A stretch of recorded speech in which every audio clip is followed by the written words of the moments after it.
আসসালামু আলাইকুম সম্মানিত শিক্ষার্থীবৃন্দ, গেম অফ স্টাডির তরফ থেকে আমি আবির স্যার সকলকেই স্বাগতম জানাচ্ছি এসএসসি ভূগোল ও পরিবেশ এর আরো একটি গুরুত্বপূর্ণ ক্লাসে। তো আপনারা আজকে মূলত হচ্ছে আমরা যে গুরুত্বপূর্ণ বিষয়গুলো সম্পর্কে জানবো সেটা হচ্ছে টোটাল আমরা জানি যে সৌরজগতে 8টি টোটাল গ্রহ কিন্তু আছে, ঠিক আছে। বর্তমানের কথা যদি বলি, তো এই 8টি গ্রহের মধ্যে ইম্পর্টেন্ট যেগুলো আছে সেগুলো কিন্তু আমরা শুধু ইম্পর্টেন্ট গুলোই হচ্ছে আলোচনা করব।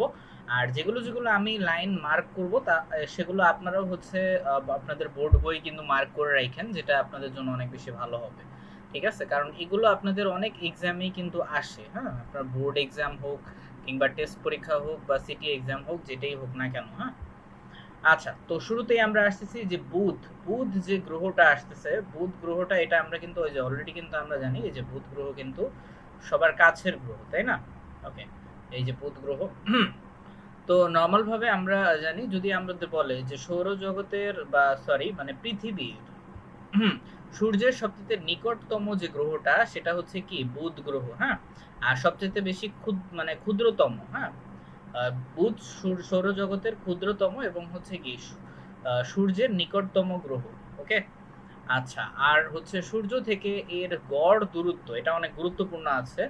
গড় দূরত্ব হচ্ছে 5.8 কোটি কিলোমিটার, হ্যাঁ। আর এর ব্যাস হচ্ছে এত। এগুলো অবশ্যই একটু খেয়াল রাখবেন, কারণ এগুলো অনেক সময় নবীর থেকে কিন্তু আসে, হ্যাঁ। এগুলো অনেক গুরুত্বপূর্ণ। আর দেখেন, এই যে সূর্যকে একবার প্রদক্ষিণ করে আসতে বুধের সময় লাগে, ওই যে একটু আগেই আমরা গত ক্লাসে কিন্তু আমরা দেখেছিলাম যে হচ্ছে কিভাবে আহ সূর্যের যে চারপাশে যে গ্রহগুলো যে ঘুরে, হ্যাঁ, ওই একবার ঘুরে আসতে টোটাল একবার ঘুরে আসতে 88 দিন সময় লাগে। অর্থাৎ আপনি বলতে পারেন যে বুধ যে গ্রহটা আছে সেটার মধ্যে বছর হইতেছে 88 দিনে, হ্যাঁ। আর নর্মাল ভাবে আমাদের পৃথিবীতে বছর হয় কয় দিনে? পৃথিবীতে বছর হচ্ছে আমাদের, আমরা জানি, 365 দিনে, তাই না? ওকে, বাট বুধ যেহেতু হচ্ছে সবার কাছে, এই জন্য দেখবেন ওটা লাইনটাও সবচেয়ে ছোট, ঠিক আছে। আর এটাও অনেক ক্ষুদ্রতম আছে, ঠিক আছে। ওকে, আবার দেখেন এই যে সুতরাং বুধ গ্রহে 88 দিনে 1 বছর হয়, ঠিক আছে। তবে এখানে গুরুত্বপূর্ণ যে বিষয়টা, এটা অনেকেই কিন্তু অনেক স্টুডেন্টরা মিস করে যান, সেটা হচ্ছে এই গ্রহগুলোর আপনারা বৈশিষ্ট্য পড়েন না, যেগুলো অনেক সময় আপনার অনুধাবন টাইপের যে এমসিকিউ আছে সেগুলোতে কিন্তু আসে অনেক সময়, ঠিক আছে। আবার নর্মাল এমসিকিউতেও কিন্তু থাকতে পারে। বলা হচ্ছে যে বুধের মধ্যাকর্ষণ বল এত কম যে এটি বায়ুমণ্ডলও কি করতে পারে না, ধরে রাখতে পারে না, ঠিক আছে। এখানে নেই কোনো মেঘ, বৃষ্টি, পানি, বাতাস, কিছুই নাই, ঠিক আছে। ওকে, অর্থাৎ সুতরাং প্রাণীর কোনো অস্তিত্ব নেই। যেখানে বৃষ্টি, পানি, বাতাস এগুলো কিছুই নাই, তার মানে প্রাণী থাকবেও না, স্বাভাবিক। তো 1974 সালে মার্কিন মহাশূন্য যান, এই যে মেরিনার 10, ঠিক আছে, এটা অনেক ইম্পর্টেন্ট, এটা যানটা মানে স্পেস যেটাকে আমরা বলি। ওকে, মানে মার্কিন যে আমেরিকা যে হচ্ছে যে রকেট যে পাঠাইছিল সেটার নাম। তো বুধের যে ছবি পাঠানো হয় সেটাতে দেখা যায় যে বুধের উপরিতল একদম কিসের মতো, চাঁদের মতো, হ্যাঁ। আর ভূত্বক অসংখ্য গর্ভে ভরা এবং হচ্ছে এবড়ো খেবড়ো। আচ্ছা, এখানে একটা নতুন ওয়ার্ড আসছে, সেটা হচ্ছে ভূত্বক। আচ্ছা, ভূত্বকটা হচ্ছে নিয়ে আহ বিস্তারিত একটা আলোচনায় কিন্তু আছে, ঠিক আছে, সমস্যা নেই, এটা নিয়ে আলাদা একটা অধ্যায় আছে। 4 নম্বর অধ্যায়ে যখন আমরা যাব তখন ভূত্বক নিয়ে আরো স্পেসিফিক ভাবে আলোচনা করব। আপাতত আপনারা এতটুকু জেনে রাখেন যে ভূত্বক মানে হচ্ছে মাটির সবার উপরের যে স্তরটা সেই স্তরটাকে বোঝায়, ঠিক আছে। ওকে, অর্থাৎ নর্মাল ভাবে এখানে বুধের যে মাটি মানে সবার উপরের যে মাটি সেটা হচ্ছে কি আপনার বিভিন্ন ধরনের গর্তে গর্তে ভরা এবং এবড়ো খেবড়ো, ঠিক আছে। আর এখানে আছে অসংখ্য পাহাড় এবং সমতল ভূমি, ঠিক আছে। আর বুধের কি নাই, কোনো উপগ্রহ কিন্তু নেই, ঠিক আছে। এখন একটা বিষয় অনেক গুরুত্বপূর্ণ, সেটা হচ্ছে বুধ এবং শুক্র দুইটারই কিন্তু কি নাই, উপগ্রহ কিন্তু নাই, ঠিক আছে। আর বুধই হচ্ছে আপনার পরীক্ষার কোয়েশ্চেনের মধ্যে একটু বেশি থাকে। আহ, কি কি নর্মালি বেশি গুরুত্ব দিয়ে পড়বেন সেগুলো আমি বলে দিব, চিন্তার কারণ নেই। ওকে, তো এরপরে আমরা আসি একটু মানে শুক্র যে গ্রহটা আছে এটা অনেক ইম্পর্টেন্ট। ওকে, তো বুধের মতো এই যে শুক্র গ্রহতেও হচ্ছে কি মানে ভোরের আকাশে শুকতারা এবং হচ্ছে সন্ধ্যার আকাশে সন্ধ্যা তারা হিসেবে দেখা যায়, ঠিক আছে। শুকতারা এবং সন্ধ্যা তারা, এটা অনেক সময় এমসিকিউতে আসে যে সন্ধ্যা তারা দেখা যায় মূলত কোন গ্রহে। ওকে, তবে এখানে যে বিষয়টা বেশি গুরুত্বপূর্ণ সেটা হচ্ছে এই যে এটা শুক্রের যে মেঘাচ্ছন্ন বায়ুমণ্ডল প্রধানত কার্বন ডাই অক্সাইডের তৈরি, ঠিক আছে। আর এই যে সূর্য থেকে এই গ্রহের গড় দূরত্ব 10.8 কিলোমিটার। আর আর এই দিন ও রাতের মধ্যে আলো বিশেষ কোনো তারতম্য কিন্তু হয় না।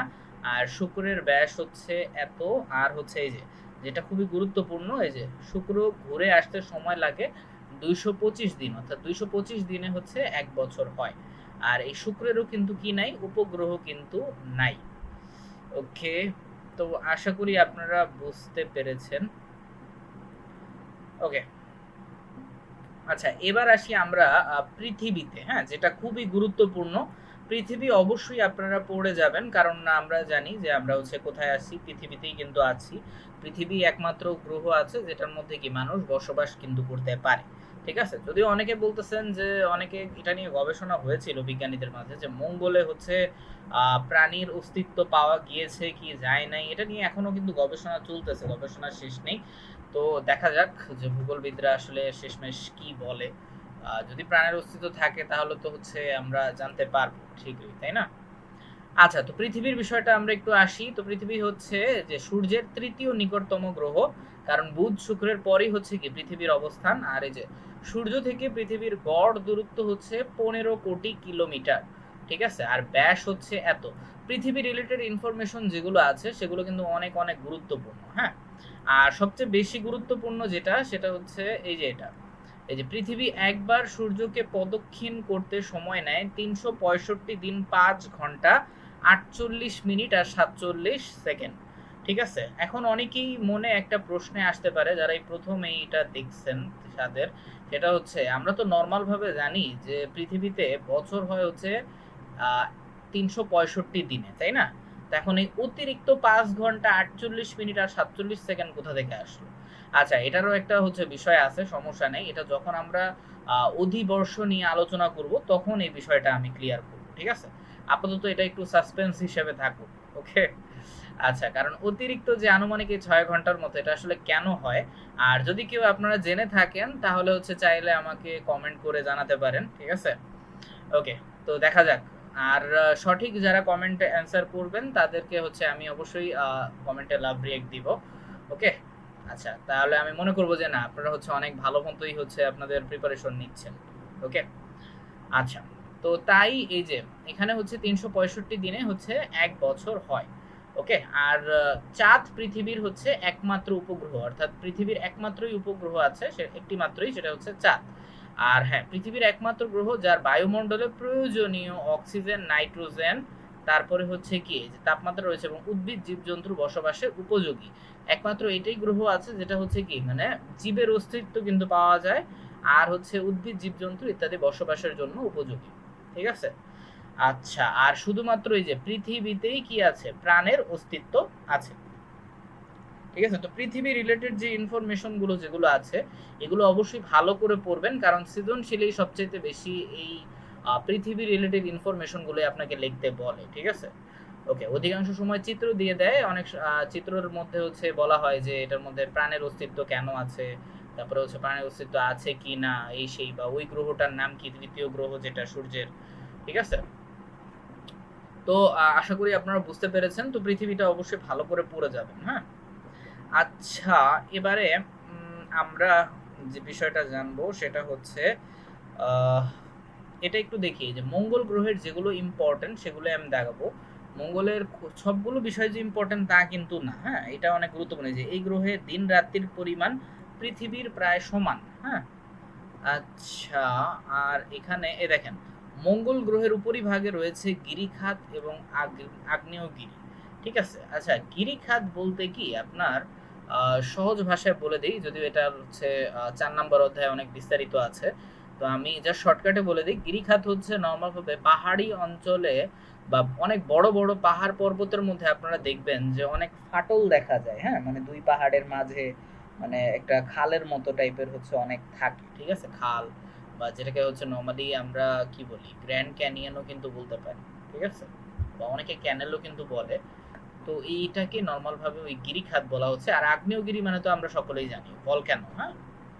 আচ্ছা, বা লার্ভা যেটাকে আমরা বলি, মানে আগুনের যে পানির মতো মানে প্রচুর উত্তপ্ত থাকে যে, হ্যাঁ। আচ্ছা, তো আশা করি বুঝতে পেরেছেন। আর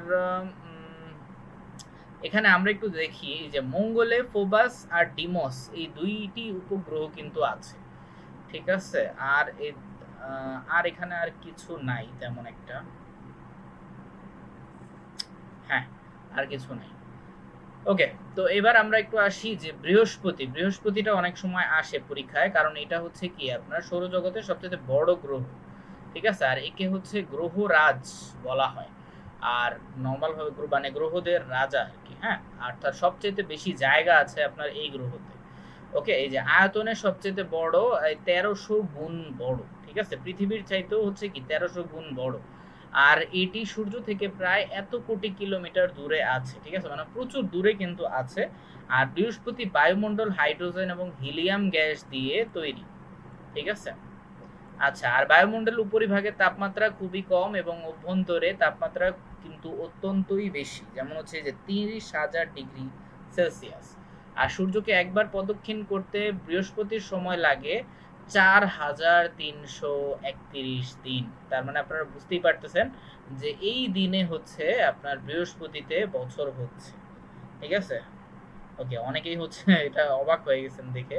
আসলে অবাক হওয়ার কিছু নেই, কারণ স্বাভাবিক, এরা দূরত্বে আছে প্রচুর, এটাও বুঝতে হবে। যেহেতু দূরত্বে আছে, ঘুরে আসতেও কিন্তু সময় লাগবে, তাই না? আচ্ছা, তো বৃহস্পতির যে উপগ্রহের সংখ্যা ৭৯টি। আর এই গ্রহে জীবের কোনো কি নেই, অস্তিত্ব নেই। ঠিক আছে? আচ্ছা, এবারে আমরা একটু আসি। ওকে, আচ্ছা, বিশাল গোলক। আচ্ছা, এটা তেমন একটা লাগবে না, শনিটা তেমন একটা ইম্পর্টেন্ট না।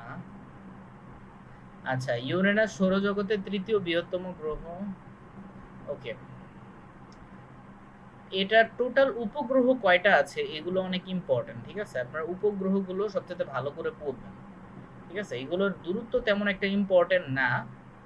তবে এইটা দেখেন, এটার একটা মানে মজার ইনফরমেশন হচ্ছে এই যে সূর্যকে প্রদক্ষিণ করে আসতে ইউরেনাসের ৮৪ বছর কিন্তু লাগে।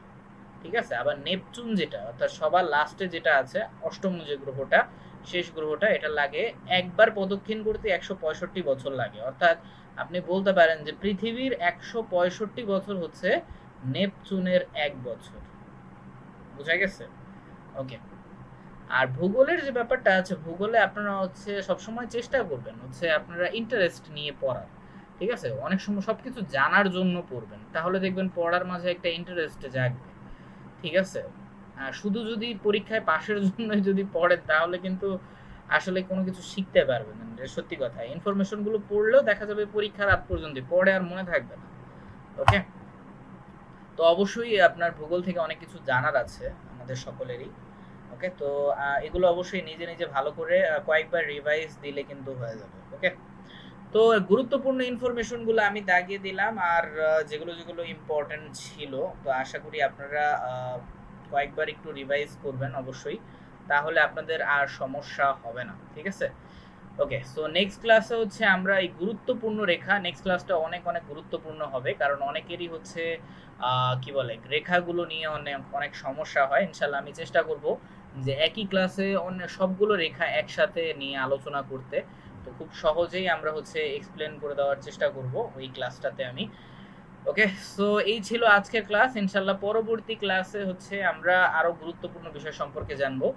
আর যারা হচ্ছে আমাদের ফেসবুক পেজে জয়েন করতে চান অথবা হচ্ছে আমাদের ফেসবুক গ্রুপে হচ্ছে অ্যাড হয়ে যেতে চান, তারা চাইলে হচ্ছে আমাদের এই স্ক্রিনের যে ঠিকানা যেটা আছে, স্ক্রিনের যে নাম, সেখানে হচ্ছে আপনারা চাইলে আমাদের লাইক ফলো করে আমাদের সাথে থাকতে পারেন। ওকে, কারণ আমাদের যে ক্লাসগুলো আছে সেগুলো কিন্তু আমাদের ফেসবুক পেজেও কিন্তু আপলোড করা হয়ে থাকে। আর টাইম টু টাইম আপডেট আরও বেশি থাকবে, স্বাভাবিক। নিয়মিত পোস্ট করা হয়। ওকে, বা আপনি চাইলে হচ্ছে আমাদের গ্রুপেও জয়েন করতে পারেন, পাবলিক গ্রুপে।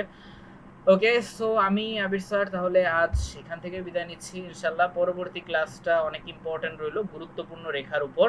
তো ওই ক্লাসের জন্য আমন্ত্রণ রইল সকলকে। ধন্যবাদ।